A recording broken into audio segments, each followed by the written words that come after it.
my chip, boss man. I got this, yeah. So Park Si-han from Luzon, Korea, and Roy Jones of Pensacola, Florida. Well, if he doesn't win the gold off this, then I think there's something rotten in Korea, because that is absolutely one of the most dominant things I've seen. On point, 3-2 in the blue corner. Well, there it is. Park Si-han has stolen the belt. And that is very difficult to figure. Jones gets his vindication via a first-round knockout. And it was a left uppercut. Unbelievably quick left-hand shot. When you talk about how seldom he gets hit, he's the only fighter in CompuBox punch-stat history to have gone an entire round without being hit by his opponent. You know, if Roy Jones win this fight, people are going to start picking on little guys, picking on Shaquille O'Neal. So the predictions of those who thought that Roy Jones couldn't possibly last 12 rounds in the ring with a man who outweighs him by this margin prove empty and false. We have a unanimous decision, all three in favor of the winner.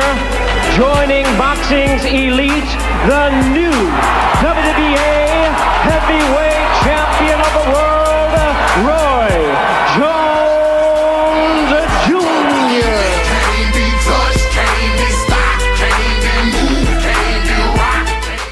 There we are. So I'm delighted to welcome our next guest, a six-time world champion in 4 different weight classes, considered the best of his generation and beyond, the only boxer to ever start his professional career at light middleweight and go on to win a heavyweight title. Silver at Seoul in '88, one of the worst, most infamous decisions in the history of amateur boxing, and then fought professionally from '89 through to 2018.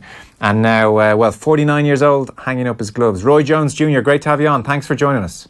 Hey, thank you for having me on, brother. How y'all doing? We're great. So, geez, you took your time hanging up your gloves. Are you happy that you've made the decision now? No, not really, but I mean, I'm good with it, but I'm not happy. I mean, you know, I still think I still can go somewhere if I want to, but I'm cool with it, you know? What kept you fighting so long, Roy? Just loved it. I loved it and I still love it. So, like I said, I love it enough to still be doing it now. But I understand, you know, that there is dangers in doing it, but I still can go right now. So I love it and I still have the urge to go right now even. So, you know, it's all good. And what made you decide to give it up? What made me decide to give it up? Well, it's just when you start having injuries and you have, you know, your different tendons start giving you problems. You know, it's probably time to start backing off some. So I'm ready to start backing off some now because I had a couple of tendon surgeries, and when you start having injuries, that's your body trying to tell you, okay, I'm just about enough now. At 47, 48, 49 years of age, how did your training compare to what you were doing maybe in your 30s or 20s? Just had to train a little smarter. I mean, you train hard still, but just a little smarter than harder. So you got to train hard, but you got to train smarter. You can't wear yourself out like you used to because you don't recover as quick. Yeah. Pensacola, Florida was where you're from. Is that where you are now? It seems like you're pretty much in love with Pensacola. That's home. Yeah, that's what I'm saying. I won't be going nowhere else, so I'll be here for a little while. Did you ever think about leaving Pensacola? Nope, never thought about it. What is it about Pensacola that you like so much? Just I wanted to always give kids that hope because when I was coming up, it was a small town, and people thought, they would always tell me, you know, you can't make it as a boxer from Pensacola. That's not true. If you got God, you can make it anything from anywhere. And I wanted to prove that. And because I proved that point, I'm like, I built up such a fan base. So many people around the world know Pensacola because of Roy Jones Jr., so why would I ever leave it, you know? How young were you when you realised boxing was something you wanted to do? I know I wanted to box when I was like 5 years old. Right. Yeah. Your father seems to have been the big influence there. Roy Sr., he ran a boxing gym effectively for local kids, and obviously you were his son, so you were part of it, isn't that right? I was the start of it, actually. Right, okay. So he started with you? Yeah. And what did the early, like when you're 4 or 5, what kind of training are you doing? Well, I didn't start when I was 4. I didn't start until I got 10. I just knew at 5 I wanted to fight, but I actually started until I got 10. But we were training. We had 10, 12-hour days. We would train, every day. Some days went 6 hours. Some days went 9 hours. Some days went 12 hours, all depending on what day it was. On a weekend, most of the time, we got 12 to 14 hours out of it. Whoa, at 10 years of age? Yep. That is a lot. I mean, that must have been incredibly difficult. Of course it will, but that's why I became the best pound for pound ever, because of the time I got put into the preparation. Yeah. And people don't understand that. People always say I'm so talented. Nothing to do with the talent. When you got 14 and 12 and 14-hour days, it's not all about talent. It's about preparation and developing, you know? We went 10-hour days most of the time. Even after school, we started training at 5. We didn't finish to 10 or 12, you know? I mean, that's every day. We went from 5 to around 11:30, 12 every night. Yeah. Now, we didn't have many 2 and 3 hour days. No, we had 5 and 7 hour days on the average. On the weekend, we did 10, 12 to 14 hours, you know? And did your father know? Did your father know plenty about boxing to be able to train you? Of course he did. That's how he was able to train us for so long. Had he fought himself? Yeah, he fought himself. Yeah. Okay, to a high standard or semi-high standard? No, not a high standard. A lot like Gil's dad. They didn't have the best career, but they knew how to prepare us to have a better career than they had. Yeah. Can I ask you to explain a quote I saw a while back about something you said about growing up and training and 5, 6, 7, 8, 9, 10, 12-hour training days is tough. You said a couple of years ago about that period in your life, you said, after a while, I didn't care about getting hurt or dying anymore. I was in pain all day, every day. I was so scared of my father. He'd pull up his truck and start looking for something I'd done wrong. There was no escape, no excuse, no way out of nothing. Every day it was the same. School, homework, farm work, training. Get hurt or dying might have been better than the life I was living.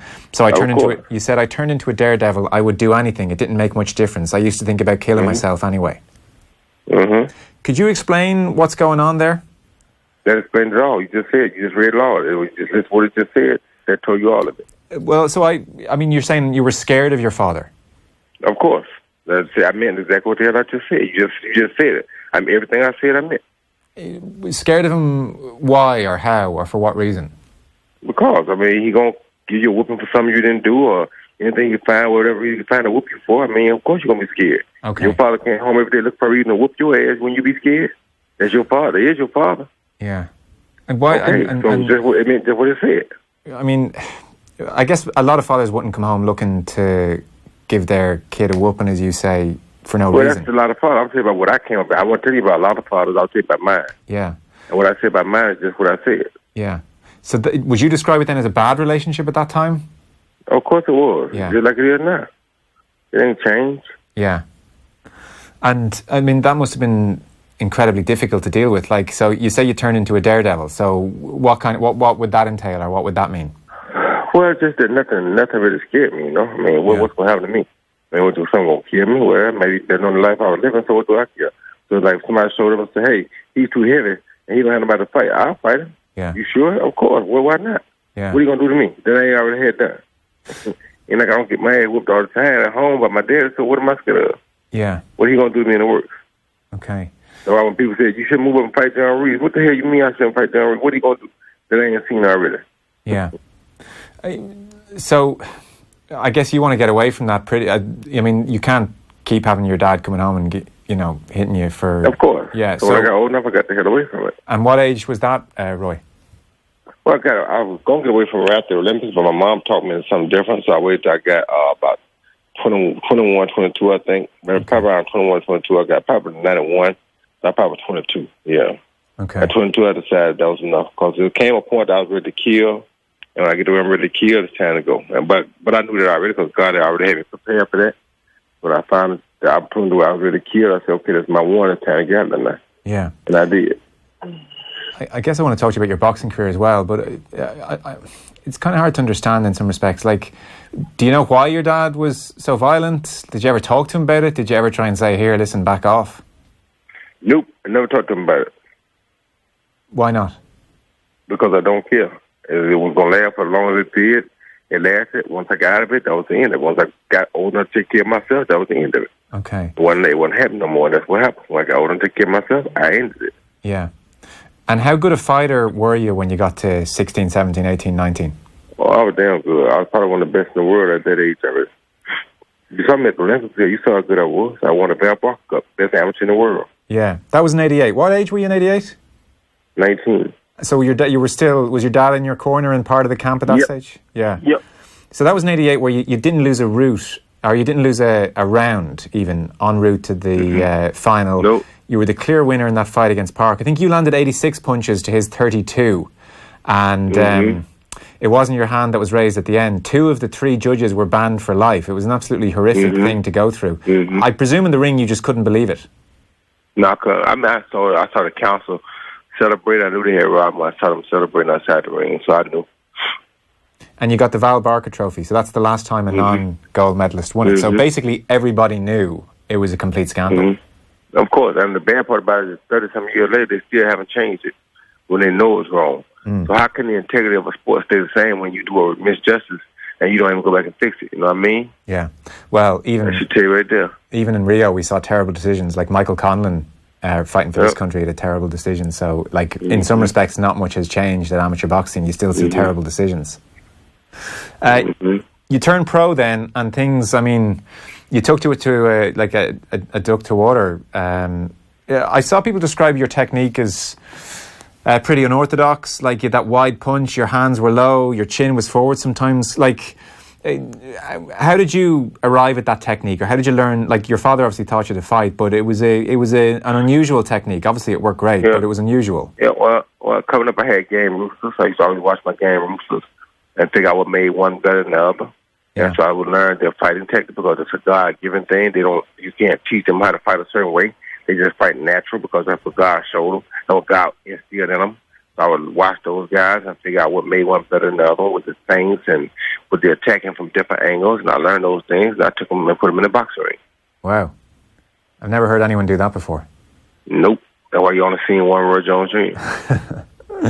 And did your style change much across your very long career? No, when I got older, my knees started going bad, so I couldn't do the movement that I used to do. That's what really threw me off, because my legs were the biggest key to my career. Right. My knees got to where they hurting so bad, I didn't have the legs no more. And after I came back down from heavyweight, I think I pretty much depleted myself getting back down to light heavyweight, but I wanted to set a new mark than what Bob Fitzsimmons had said. He was the first guy to ever be heavyweight, light heavyweight, middleweight, and heavyweight champ, and come back down and recapture the light heavyweight title. Well, I want to be the first guy to be the middleweight, super middleweight, light heavyweight, and heavyweight champ, come back down and recapture the light heavyweight belt. And I did that. But people didn't understand it. But if I don't go back down and recapture the light heavyweight title, I can't say I did what Bob Fitzsimmons did. Okay. Or after Bob Fitzsimmons won the heavyweight title, he went back and recaptured the light heavyweight title. If you don't do that, then you didn't do the hardest part to do. Yeah.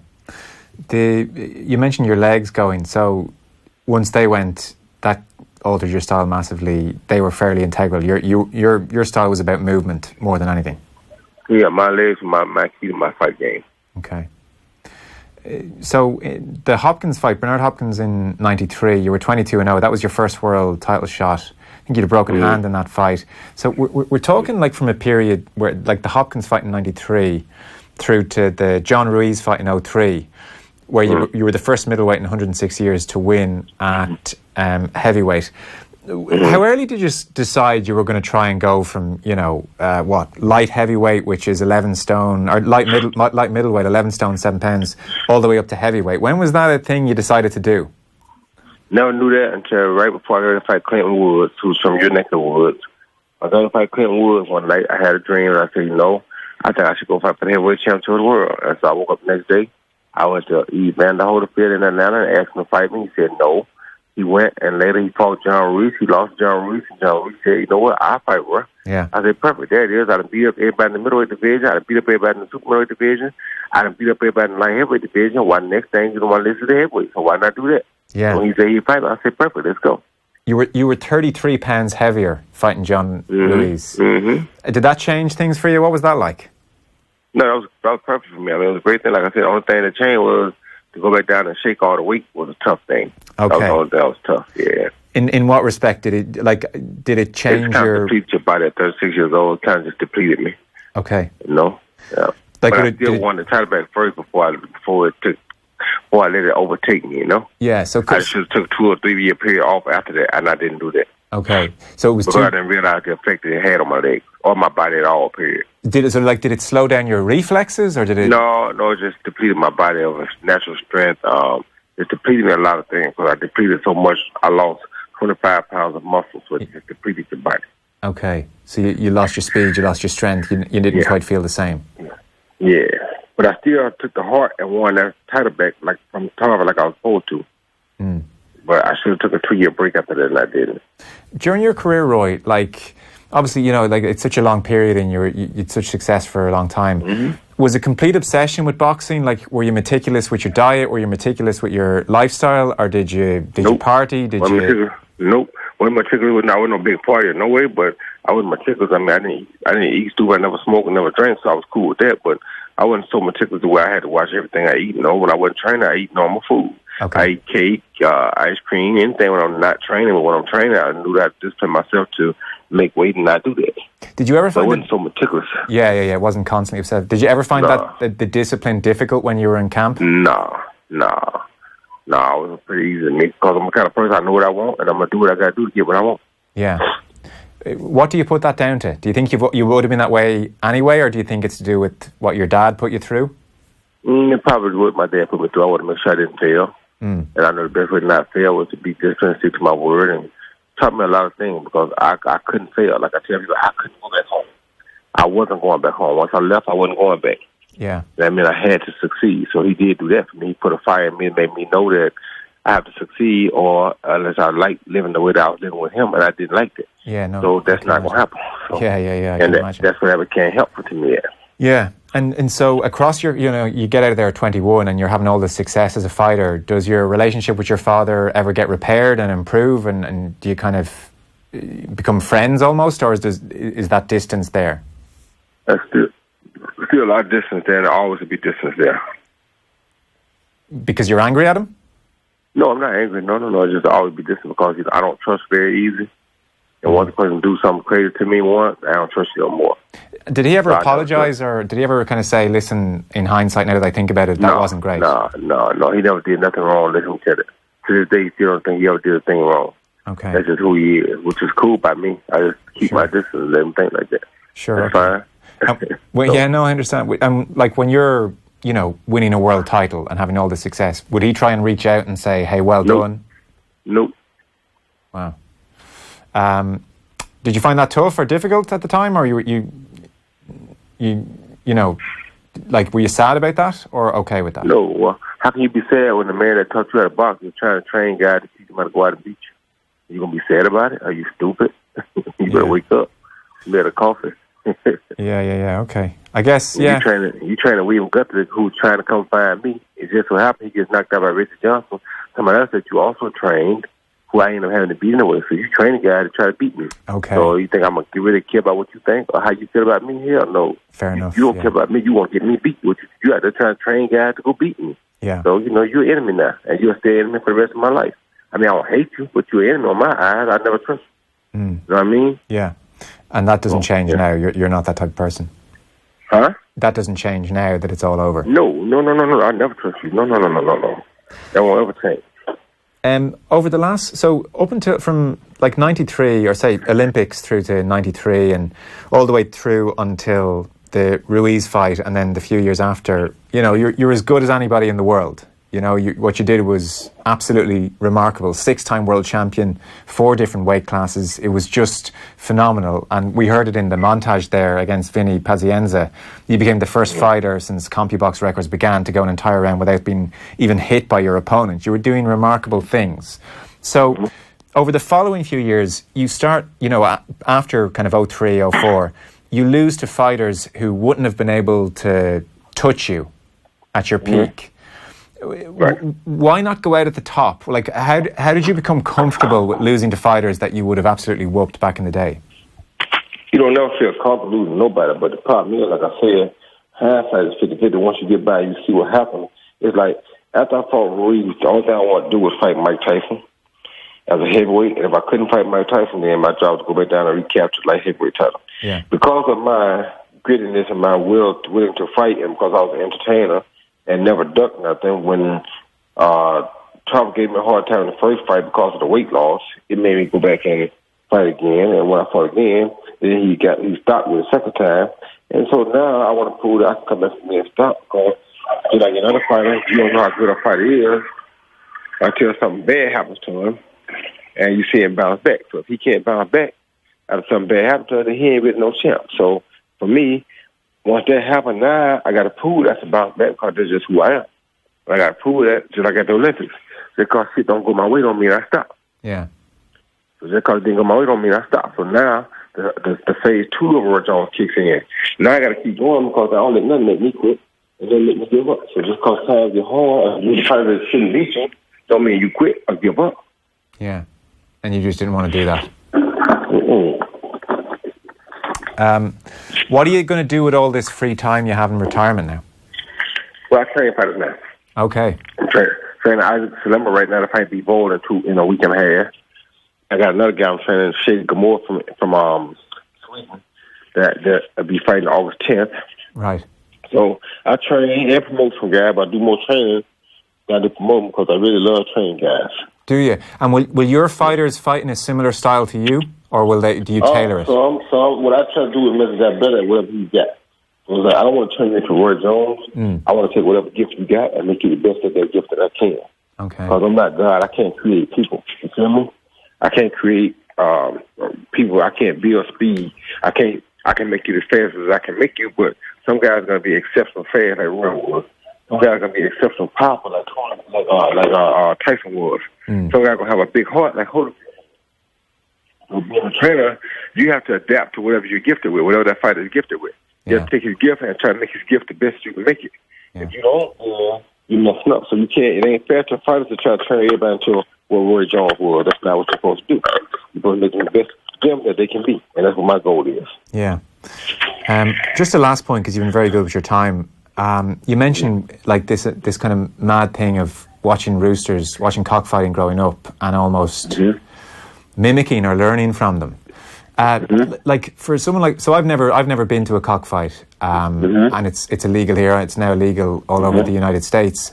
Like it strikes me from afar as just like the most barbaric, horrific thing. And for a kid watching it, I don't know. Just do you now look at the sport in a different light to when you were a kid growing up? Like, do you still love the sport even though it's illegal? Because to most people, it's just animal cruelty and nothing else. So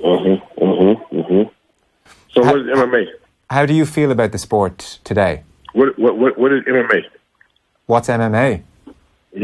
Well, it's two humans who are choosing to fight, and there's a set of rules. Okay. So if your 16-year-old son accidentally looks down his cell phone and hits somebody and kills him, he's going to prison. Do you think they're going to care who they put him in the cell with? No. Okay, he can be in the cell with the worst killer or the worst rapist in the world. They still going to put his ass in the cell with him, right? Sure. And these are human beings we're talking about, right? Yeah.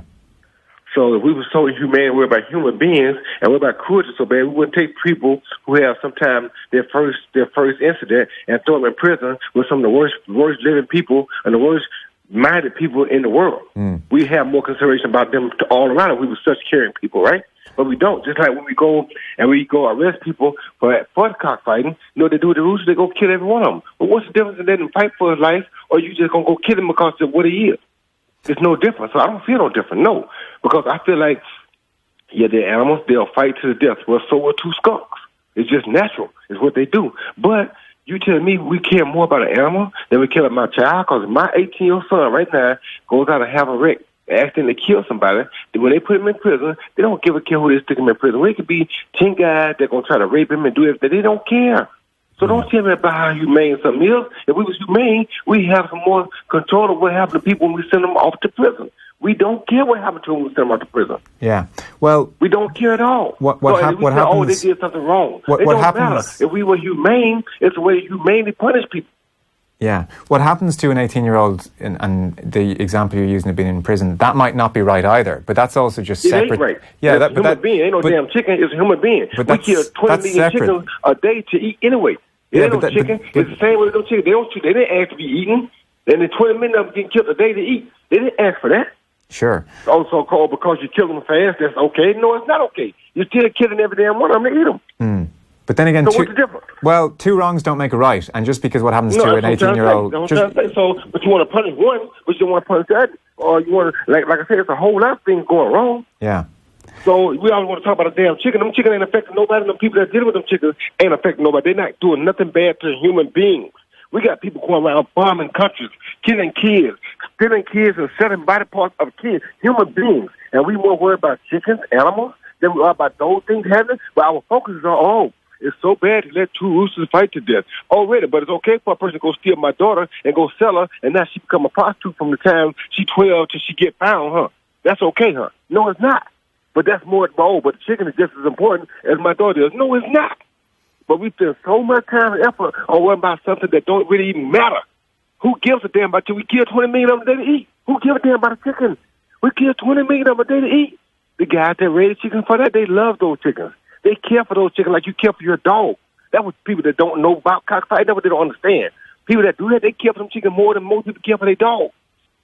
They're not inhumane. If they had it that way, that chicken would never lose. But they know in a sport, just like football, just like boxing, there's going to be winners and there's going to be losers. But they don't mean for the day out there say, oh, I just love this chicken to kill. That's not what they're doing.